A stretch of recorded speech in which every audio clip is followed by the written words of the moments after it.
Bumaba ang presyo ng ilang bigas sa palengke matapos ang anihan noong nakaraang buwan. Live mula sa Dagonoy Public Market sa Maynila, nasa frontline ng balitang yan si Dave Abuel.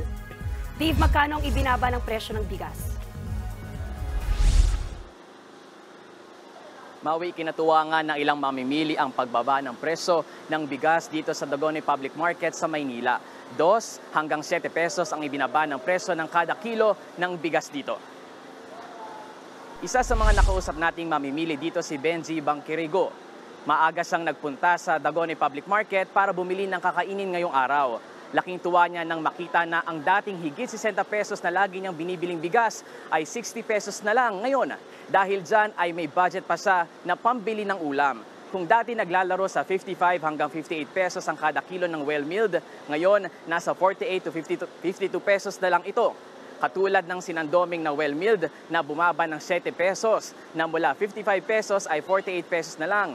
Naglalaro naman sa 52 to 56 pesos ang presyohan ngayon ng special milled rice na dating 58 to 60 pesos. Ayon sa mga tindera, nag-anihan nitong Marso, kaya madami ang sira at maibenta kaagad, mababa raw ang bigay na presyo ng mga supplier. May posibilidad daw na tataas na ang presyo ng bigas pagdating ng Mayo kung kailan naibenta na ang mga inaning bigas. Samantala, wala namang paggalaw sa presyo ng iba pang klase ng bigas gaya ng Kokuyo, Ifugao, Coco Pandan, Aroma at Pure Jasmine na nasa 60 to 64 pesos ang kada kilo.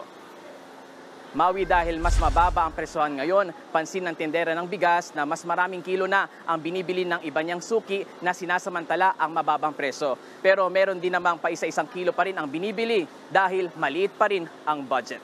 Maui. Maraming salamat, Dave Abuel. Mga kapatid, Maui David po. Simula ng inyong araw na may alam at may pakialam sa mga may init at umaaksyong balita sa bansa. Para maging una sa balitaan, mag-subscribe at mag-follow sa social media pages ng News 5.